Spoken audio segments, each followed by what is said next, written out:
If you need some coins to add some ballers to your team, make sure you go ahead and check out mudreserve.com.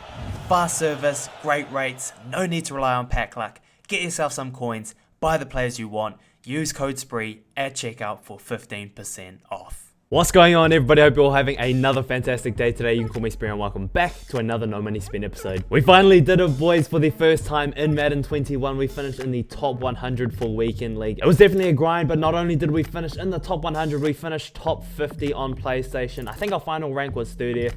Definitely happy with the result. So today we're going to have a look at the highlights for my final 3 games in Weekend League. If I had taken L's on all of them, I wouldn't have even made the top 100, so each win was significant. Jumping on in, we'll also check out some of my new upgrades that I've made to the team. We spent a bunch of coins. These upgrades were key. They definitely helped me pick up at least a few wins this weekend, so I definitely want to talk about those guys as well. As always, before we get into it, if you enjoyed the video, if you do enjoy the content, definitely consider popping down, hitting that subscribe button down below. If you like the video, why not go ahead, hit that little thumbs up button down below as well. But let's get into it. Let's talk about the team. Let's talk about the upgrades.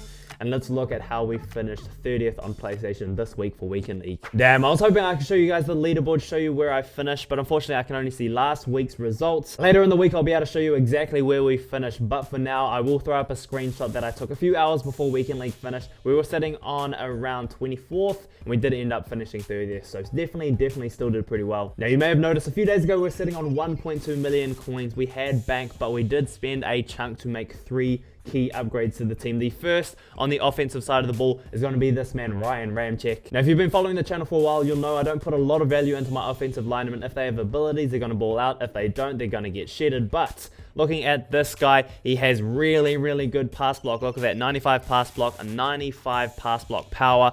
But what's really important, boosted up to a 90 overall, he gets the awareness, and that gives him the third ability slot to get threat detected. This ability is super good. We might put a video out later in the week talking about it, but highlight blitzes during pre-play on 3rd and 4th down. That means on 3rd and 4th down, I'm going to know exactly who my opponent is sending at me. Do I need to block more guys? Can I send all 5 guys out on routes? Super clutch ability for only 2 AP. I definitely think it's a good addition to your team. And of course, we still have edge protector on him as well. The rest of the offense is looking the same. If we jump onto the defensive side of the ball, we did go ahead and upgrade our user, Taylor Mays. It cost me around 300,000 coins to pick up his final card. But if we go ahead and have a look at his stats, 94 speed. This guy is 6'3". This guy has really good coverage, really good hit power. This guy is a baller. We did go ahead and put acrobat on him as well to make sure he gets those really good animations when we're trying to lurk the ball. And then finally, as much as I like Sam Mills, he is a linebacker. He doesn't animate. He'll just watch the ball go over his head. So we needed a new backup safety to come and play linebacker for us. And that's exactly what Marcus May has been able to do. 93 speed. He hits that zone threshold as well. 6 foot, good hit power. Just a really good player to play linebacker for us. The rest of the defense is still looking the same. We're going to be able to make some huge upgrades with our top 50 rewards this week. We're going to get a bunch of coins, get a few chances at some really good pulls as well. So I'm hoping we can make some more upgrades to the team. As you can see, I haven't even used up all my ability points on this side of the ball. I'm not sure which abilities to go with. I'm not sure who I want to pick up next. All I know is this team definitely balls out for me. So that's going to be the team. Let's go jump into the gameplays. Let's go see how we were able to secure a top 50 placement in Weekend League this week. All right, game number 1. We're coming out on offense. As you can see, we started off in bunch. We audible to this bunch offset. If he's coming out in a heavy pass defense, I'm ready to come out in a play that I can run all over. So I definitely have been liking doing this lately. If my opponent has a good user, he can definitely shoot the gap, but you can throw out to the screen if need be. So we definitely have some really good runs now, and I'm feeling a lot more comfortable running the ball if need be. We had the slant right open. I definitely was hoping to throw that. I must have clicked the wrong button right there. But right here, we break off a big run with the trap. He tries to dive. Reggie Bush fights for us, and we get ourselves a nice early touchdown. That's exactly how we want to start. And then a hit stick from our new user, Taylor Mays. We love to see it. You can see with that speed in the middle of the field, we're trying to cover 2 routes. We give him the underneath. He takes the right read. Right here, we try to bait him. I thought acrobat might go off, but 94 speed, he is able to get the stop, and in the end, he ends up converting the 4th down. He audibles down to this I-form close. He goes to the dive, but the good thing about running 3-3-5 is we can come out in 3-3-5 wide. We can set up run D from it as well. So we're definitely getting a lot more comfortable running defenses. 2nd and 10 right here. He hits the hitch, and our new big dog at safety, Marcus May, comes up with the stop, with the fumble, and we get the ball nice and easy. Our opponent's being really aggressive, really, so we hit him with the screen, trying to get to a hash. And if you've watched any of my gameplays, you know we love the cover 3 beater. The one reason we have roaming Deadeye is to run that play effectively. We get the double team, we run outside, and we get the lob over the top for the 1-play score. Right here, trying to get the pick to end the first half. Unluckily, we don't get the animation, but that's alright. Sometimes that's just how it happens. Our opponent takes off, he goes for the Jurdle, we get a little bit of an extra hit with Lawrence Taylor, and we take a 2-score lead into the half. Feeling pretty good so far.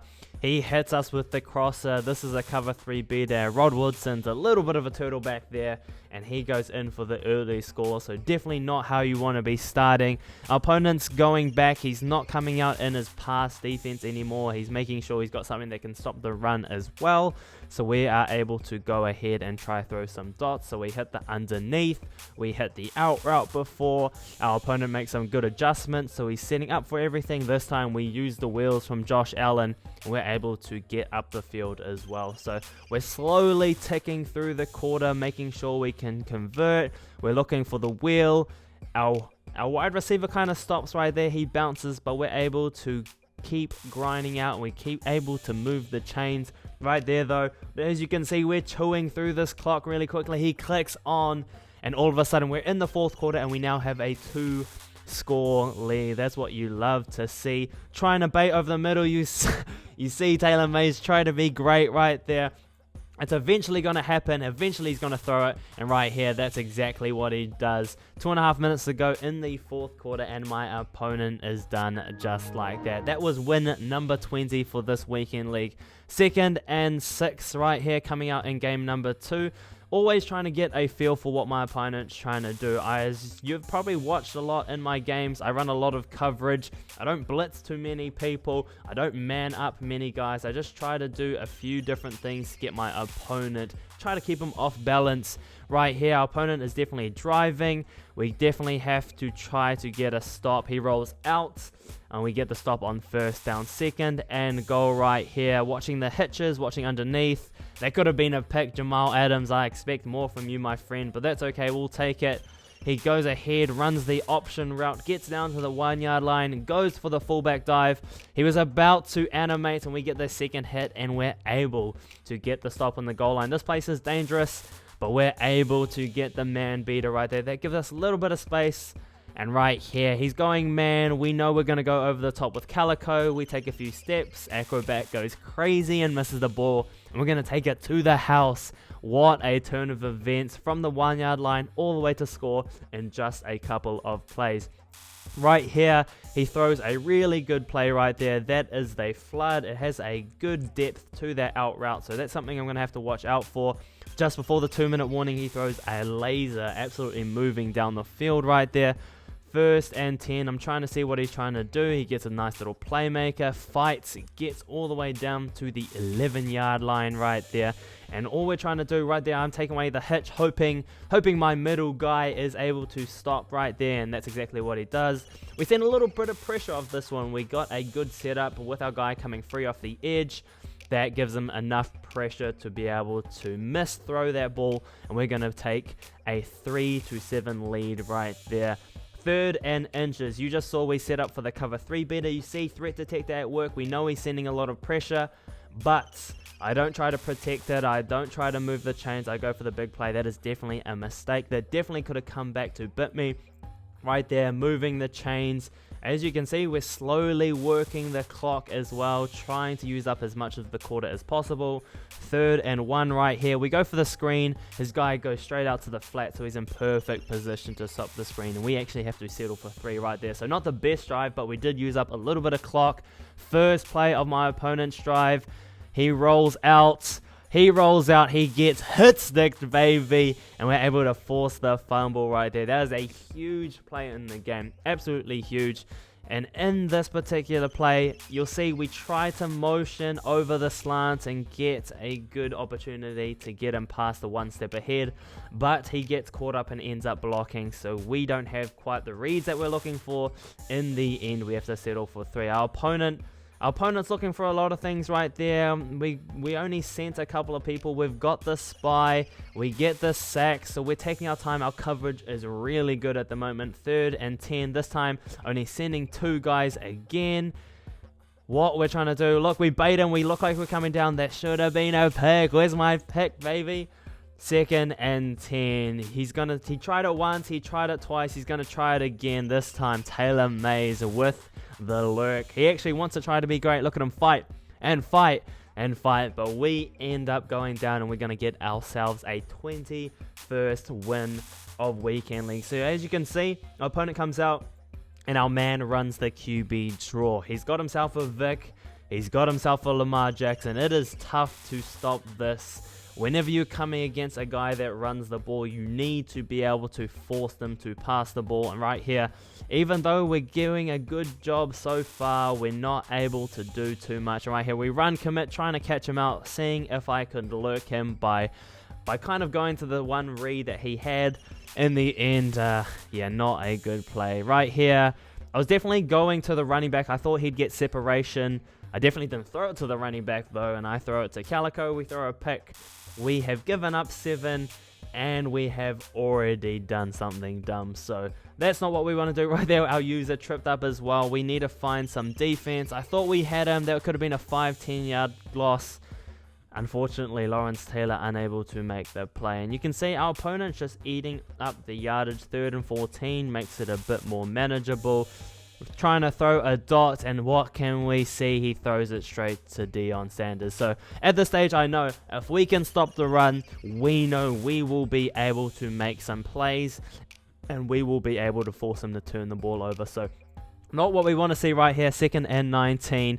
We end up taking the sack. 3rd and 28. This is the biggest play of the game. I'm rolling out, expecting nothing to come open. And last second, our player runs back towards us. We're able to get the completion right there. We hit the angle route to complete the ball, and we are starting to move the chains. Now, I'm starting to settle in a little bit. We're going to our normal man beaters. We hit him on the out routes, 1 step ahead. Sometimes they can lurk that, but right there, we're able to get past him, and we're able to get the score right there.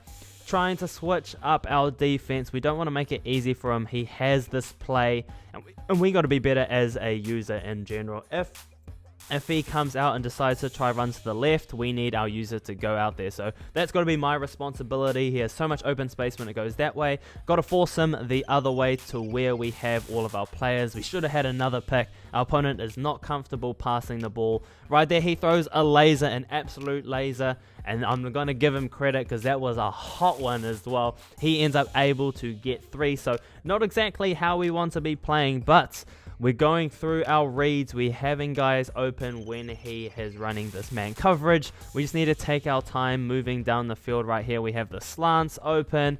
We just got to look for what is open every single play. We're looking for the slants again. This time, it's going to be our tight end crosser. So that's 3 different man-beating routes right there moving us up the field. We're just going to grind out a little bit, try to take a little bit of clock with us. I'm pretty confident we'll at least get a field goal right here. He's sending a lot of guys, so we're going to go back to the screen. Look, we got some blockers out front. Our Brandon Cooks does a great job. We kind of cheat him right there, but we are able to get ourselves a score, and that's going to be a 4-point lead. That is a touchdown difference. We blow him up in the backfield right there, able to set him back. You could see the user forced him to go right, and we're able to make sure he doesn't get the first down right there. 3rd and 7, our opponent's going to look to pass the ball. I don't think he's particularly comfortable. He tries the playmaker, and that's when we get the lurk. Taylor Mays, another lurk. We try to be sticky. We try to be great. We are coming down to the end of the 4th quarter, and right now our opponent, he actually nearly blew that up. Like I said before, you can definitely blow up this run if you have some good stick, but Unfortunately, he wasn't able to do that, and we're just going to chew through this clock. I'm happy to take a 1-score lead. He run commits, and we're able to get the score with the trap right there. That is a 2-score lead against a guy that's having difficulty passing the ball. We're looking for this play. We know the play. That should have been a look. That should have been number 4 for Taylor Mays. 3rd and 7. He's trying to run some setups. He's trying to hit us with the streak again. This time, Rod Woodson able to pick it off, trying to get sticky on him. Tried to do a quick little turn. Oh, I thought we had it right there, and that's our opponent out of there. And there it is, folks. We were able to finish 22-3 for Weekend League. Very happy with the result. That's also going to give us a huge boost towards making sure we're higher ranked for monthly rewards as well. So hopefully we can try stick into the top 100 for monthlies, trying to get our chance for that Fire Fantasy pack and see if we can pull some heat from that as well. In terms of the Weekend League rewards, if the Team of the Week limited cards aren't the greatest, I will be holding on to my rewards for later in the week. I definitely want to be opening up those packs when there are some really glitchy LTD cards in packs, seeing if we can pull some cards worth some crazy value. But yeah, that's going to be it for today, folks. Thank you very much for coming through. I hope you enjoyed yourselves. Take it easy, everyone. You can call me Spree, and we out.